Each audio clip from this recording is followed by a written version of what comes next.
बच्चों, ये similarity triangles का चैप्टर 4.6 का एक थ्योरम है, पाइथागोरस थ्योरम। इसी के ऊपर बेस्ड है सारा का सारा प्रॉब्लम। तो सबसे पहले हम उस थ्योरम को थोड़ा ओवरव्यू दे देते हैं। और बहुत ही फेमस थ्योरम है, पाइथागोरस थ्योरम के नाम से जाना जाता है। ये 6, 7, 8, 9, 10 सब जगह पर इसका जो कॉन्सेप्ट है उसका इस्तेमाल होता है।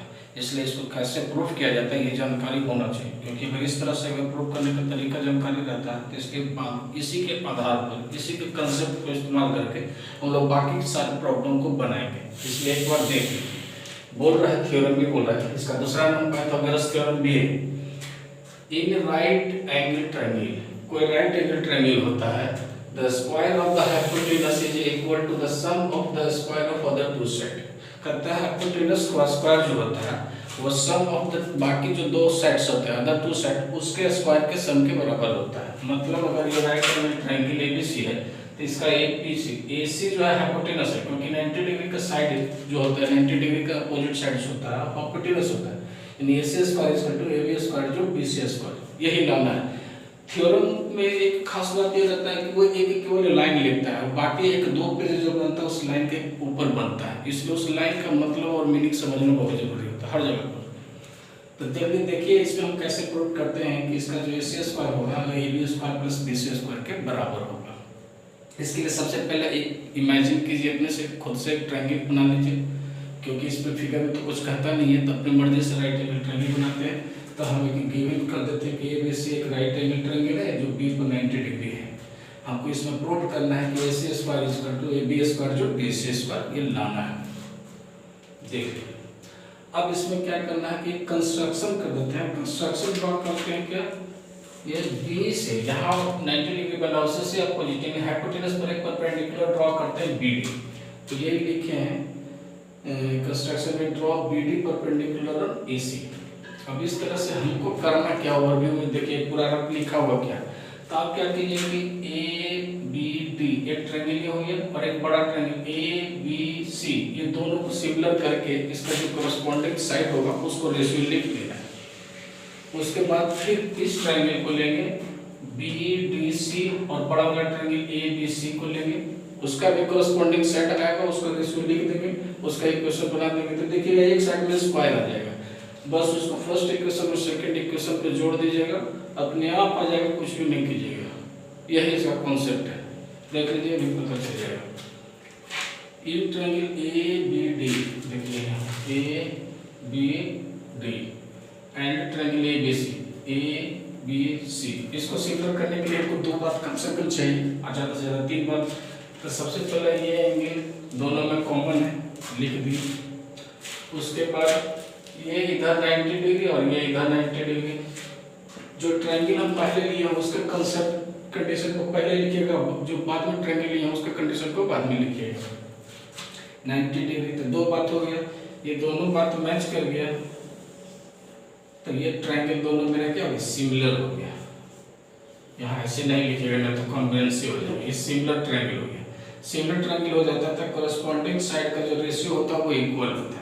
कॉरस्पॉन्डिंग साइड कैसे लिखा जाता है, जो एंगल लिखे हैं उसके सामने का साइड। जैसे अगर आप पहले छोटा वाला एंगल ए लिखे तो उसके सामने का साइड बीडी, और इस ए एंगल बराबर है बड़ा वाला में भी तो इसके सामने का बीसी, यानी बीडी बटे बीसी। देखिए कहीं लिखा है बीडी बटे बीसी, ये हो गया। उसके बाद हम लोग 90 डिग्री के सामने के छोटा वाला लिखेंगे तो ए बी और इसका 90 एसी, यानी ए बी बटे एसी। देखिए ए बटे एसी 90 डिग्री, बाकी एक रेस्ट एंगल बच जाता है, तो रेस्ट एंगल इसका ये बचता है, यानी हो गया एडी और इसका रेस्ट एंगल सी, यानी एबी। ये एडी बटे एबी हो गया, देख लीजिए। अब इन दोनों को देखिए एबी दोनों मैच कर रहा है, अपोजिट करने पर स्क्वायर हो रहा है, वही वाला साइड को लेंगे, यानी ये दोनों को लेंगे, इसको नहीं लेंगे। ऐसा ही साइड लीजिएगा जिसको अपोजिट करने पर स्क्वायर बन रहा हो, तो ये दोनों को ले लिए, तो हमको क्या बन गया, AB square is equal to AC into AD, इसको फर्स्ट बना दिया। अब आ जाए ट्रायंगल बी डी सी में, आ जाइए बी डी सी और ए बी सी में। इसमें देखिए कि सी कॉमन मिल रहा है, तो हम सी को कॉमन बना दिए। उसके बाद ये 90 डिग्री और ये बड़ा वाला 90 डिग्री, दोनों ट्रायंगल सिमिलर हो गया B D C similar triangle A B C. फिर उसका कॉरस्पॉन्डिंग साइड का रेशियो वैसे ही लिख दीजिए। इसका कॉरस्पॉन्डिंग साइड क्या होगा? अगर हम छोटा वाला लेते हैं 90 डिग्री तो ये जा करके BC, और इसका 90 डिग्री AC, यानी BC बटे AC। देखिए एक हमको ये मिल गया। अगर हम कॉमन वाला लेते हैं तो BD और बटे AB, BD बटे AB, और रेस्ट वाला एंगल ये लिखते हैं तो CD, और इसका रेस्ट वाला एंगल ये यानी BC, यानी CD बटे BC। इसका देखिए अपोजिट करते हैं BC BC, तो ये वाला हो जाता है, यानी ये दोनों को लेंगे तो BC स्क्वायर बराबर AC इंटू CD होगी। इसको सेकंड इक्वेशन बना। अब क्या बोल रहे हैं कि ऐड इक्वेशन वन और टू को जोड़ दीजिए। तो ऐड जब भी इक्वेशन को किया जाता है तो लेफ्ट वाला को लेफ्ट के साथ, राइट वाला को राइट वाले के साथ जोड़ा जाता है, यानी AB स्क्वायर BC स्क्वायर, और इधर वाला AC इंटू AD और AC इंटू CD। दोनों में AC कॉमन है तो AC कॉमन ले लिए, तो AD प्लस CD। अब देखिए जब AD और प्लस CD को जोड़ते हैं तो हमको AC मिल जाता है, AC को AC स्क्वायर। आगे नहीं इधर AC square equal to AB square और BC स्क्वायर, यही प्रूव करना था। देख लीजिए हो गया आसानी से। तो इसी कंसेप्ट का इस्तेमाल अब हम थ्योरम का इस्तेमाल करेंगे प्रॉब्लम बनाने में।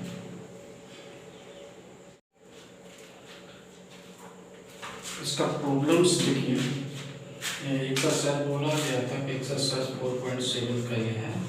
ये फर्स्ट प्रॉब्लम जो पाइथागोरस थ्योरम बताएगा उसके ऊपर बेस्ड सारा प्रॉब्लम है। इसमें क्या बताया गया था कि हाइपोटेनस का square is equal to the sum of the other two side का स्क्वायर के बराबर है, परपेंडिकुलर स्क्वायर प्लस बेस का स्क्वायर। देखिए the side of the triangle are 3, 4, 6 centimetre long, determine the whether triangle is right angle. यहाँ तीन side दिया हुआ है, एक साइड, दो साइड और तीन साइड है, बताना है कि राइट एंगल है कि नहीं। तो ऐसा कभी भी दिया हुआ रहेगा तो इसमें हम लोग को सिर्फ एक ही फॉर्मूला लगाना है, hypotenuse square is equal to perpendicular square plus base square. इसमें ये कंफर्म भी नहीं है कि कौन हाइपोटेनस है, कौन परपेंडिकुलर है, कौन बेस है। तो ऐसी स्थिति में क्या कीजिएगा कि जो सबसे बड़ा साइड होगा उसको हाइपोटेनस कंसीडर कीजिएगा, और बाकी जो दो साइड बचेंगे उन दोनों साइड में किसी को भी परपेंडिकुलर और किसी को भी बेस बनाया जा सकता है, उसमें गलत नहीं होता। तो चलिए हम लोग साइड जो दिया वो 3, 4 और 6, ये मेरा हाइपोटेनस हो गया, और बाकी ये दोनों परपेंडिकुलर और बेस हुआ। Hypotenuse in H square is equal to P square plus B square. H का मतलब 6 का स्क्वायर, 3 का स्क्वायर प्लस 4 का स्क्वायर, 3 का स्क्वायर 9 और 4 का स्क्वायर 16। इन दोनों को किए तो 25, और इधर आता है 36। 36 और 25 दोनों बीच में बराबर नहीं आ रहा है। इसका अर्थ ये हो गया कि ये राइट एंगल ट्रायंगल का साइड नहीं हो सकता है, यानी इन तीनों साइड से आप एक ट्रायंगल बनाने की कोशिश कीजिएगा कि राइट एंगल बन जाए तो नहीं बनेगा, ये इसका अर्थ हुआ। एक सेकंड क्वेश्चन है, two side of the certain triangles are given, determine whether which of them are right angle triangle. यहाँ 2-3 क्वेश्चन दिया हुआ है, एक मेन क्वेश्चन के अंतर्गत 1, 2, 3, 4 करके, और उसका साइड गिवन है, और गिवन साइड से बताना है कि ये जो साइड से दिया हुआ राइट एंगल ट्रायंगल का है कि नहीं है। तो चलिए देखिए, पहला में दिया हुआ ABC, ये जो स्मॉल छोटा वाला साइड दिया है ABC, ये साइड रिप्रेजेंट करता है, और बड़ा वाला रहता है ABC, तो वो एंगल को रिप्रेजेंट करता है। तो इसमें हम लोग A बराबर 7, B बराबर 24, C बराबर 25। तो इसमें हम बता दें, ये कह नहीं सकते कि कौन हाइपोटेनस, कौन परपेंडिकुलर, कौन बेस है। तो वही कॉन्सेप्ट, जो सबसे बड़ा होता है वो हाइपोटेनस, यानी ये हाइपोटेनस हो गया। तो हाइपोटेनस यानी C square is equal to, बाकी जो दो बच गया A और B, यानी A स्क्वायर और B स्क्वायर के बराबर होना चाहिए।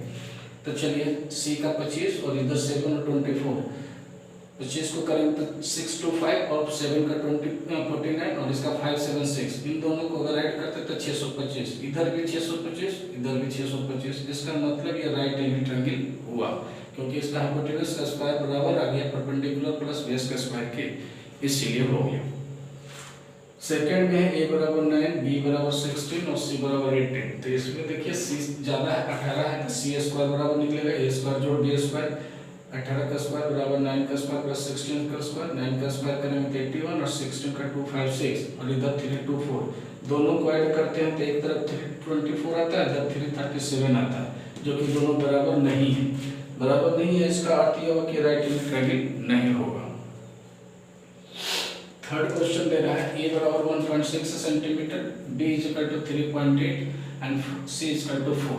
तो इसमें सबसे बड़ा C है, 4 सेंटीमीटर दिया हुआ, तो इसका भी फॉर्मूला वही होगा, C square is equal to A square जोड़ B स्क्वायर, यानी 1.6 का स्क्वायर प्लस 3.8 का स्क्वायर। तो हमारा उधर हो गया कितना, इसका स्क्वायर करेंगे 2.56 और इधर 14.44, इधर ऐड करते हैं तो 17 हो जाता है और इधर 16 हो जाता है, जो कि दोनों बराबर नहीं है। इसका अर्थ ये हो गया कि ये भी राइट एंगल ट्रायंगल नहीं हुआ, यानी ये जो गिवन साइड है वो राइट एंगल ट्रायंगल का नहीं हुआ। फोर्थ है a बराबर 8, b बराबर 10 और c बराबर 6। इसमें देखिए b जाता है, इसका मतलब ये हाइपोटेनस हो गया, यानी b स्क्वायर बराबर निकलेगा a स्क्वायर जोड़ c स्क्वायर, 8 का स्क्वायर 6 का स्क्वायर 64 36 ऐड किया तो 100, इधर भी 10 का स्क्वायर 100 100 दोनों तरफ बराबर आ गया। इसका अर्थ ये हो गया कि ये राइट एंगल ट्रायंगल का साइड से है, यानी इससे अगर हम इन तीनों साइड से अगर एक फिगर बनाएंगे तो हमारा राइट एंगल ट्रायंगल मिल जाएगा।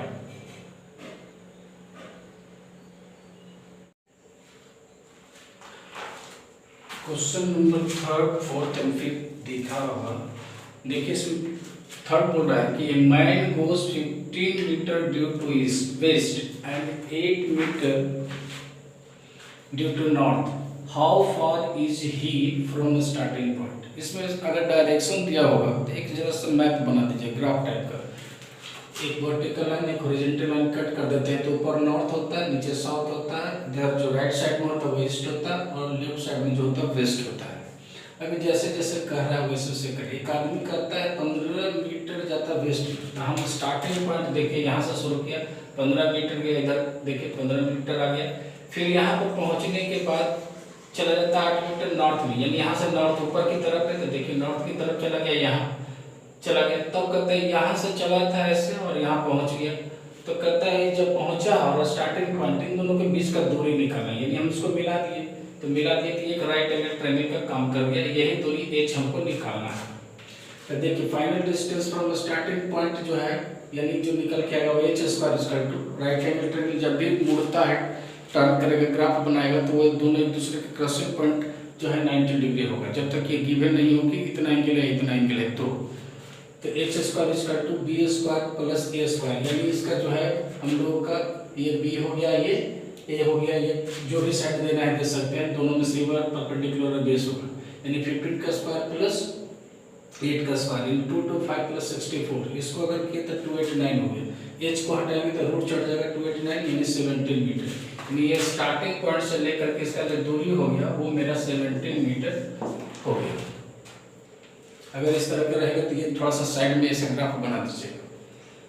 एक सेकंड क्वेश्चन है, a ladder 17 metre long reaches a window of a building 15 metre above the ground, find the distance of the foot of the ladder from the building. कहते हैं एक building है और उसको 17 metre लंबा को दीवार पर ऐसे जा करके क्या लगा देता है, सीढ़ी लगा देता है, तो सीढ़ी लगाता है तो सीढ़ी जाकर जैसे इसे दीवार रहता है, जो दीवार है तो इससे जाकर सीढ़ी लगाएगा, ये तिरछा होगा जो सीढ़ी हो जाएगा, और ये दीवार और ये सीढ़ी का जो नीचे का फुट रहेगा वो नीचे वाला पोर्शन यहाँ से यहाँ वो दूरी को हमको निकालना है।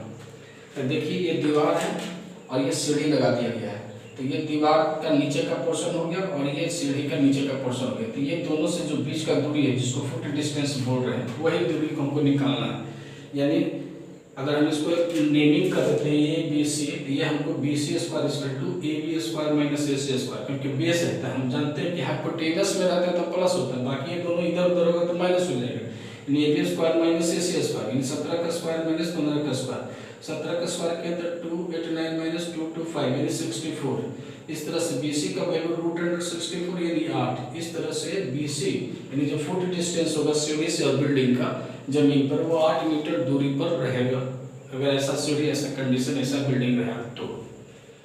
5 क्वेश्चन बोल रहा है, 2 poles of height 6 meter and 11 meter stand on a plain ground. If the distance between their feet is equal to 12 meter, find the distance between their tops. दो बिल्डिंग है, दोनों की लंबाई अलग अलग है, एक जितना नहीं है। ये पहला बिल्डिंग है बी डी और दूसरा बिल्डिंग है ए ई। पहला बिल्डिंग 6 मीटर, दूसरा बिल्डिंग यहाँ से लेकर के यहाँ तक कितना दिया 11 मीटर, और ये दोनों बिल्डिंग के बीच का जो जमीन पर दूरी है वो 12 मीटर का है। तो हम इस तरह से ग्राफ बना दिए, ये बिल्डिंग और इसका टॉप यानी ये जो दूरी है यही दूरी को हमको निकालना है। तो अगर ये 12 होगा तो इसको कंस्ट्रक्ट करेंगे, टॉप्स को मिला करके तो एक ट्रायंगल बन जाएगा, यहाँ 90 डिग्री हो जाएगा, यहाँ 90 डिग्री, हर दीवार जो रहता है बिल्डिंग रहता है जमीन पर 90 डिग्री पर खड़ा रहता है, तिरछा बिल्डिंग नहीं बना जाता है, ये हमेशा बाय डिफॉल्ट 90 डिग्री में राइट एंगल। ये 12 हो गया, तो ये भी 12 हो गया, ये 6 है, ये पूरा 11 है, तो ये थोड़ी जो छोटा सा ट्रायंगल होगा 11 माइनस 6 यानी 5 हो जाएगा। यानी यही लिखें कि डी ई पैरेलल और बराबर होगा बी सी के, ये वाला इसका, तो हमको ए सी बराबर है ई माइनस सी, यानी 11 माइनस 6 यानी 5 मीटर हमको ऊपर हो गया। अब ऊपर में देखिए राइट एंगल ट्रायंगल बन रहा है, तो हमको निकालना है A B square equal to A C square जोड़ बी सी स्क्वायर, 5 का स्क्वायर प्लस 12 का स्क्वायर यानी 25 प्लस 144 169, इसका स्क्वायर हटाएंगे तो इसके ऊपर रूट चला जाएगा, इसका निकल गया 30। इस तरह से डिस्टेंस बिटवीन देयर टॉप्स यानी जो ए बी हो गया वो आपका 13 मीटर होगा। दोनों बिल्डिंग से बिल्डिंग का जो गैप डिस्टेंस रहेगा वो 13 मीटर का गैपिंग होगा, डिस्टेंस होगा।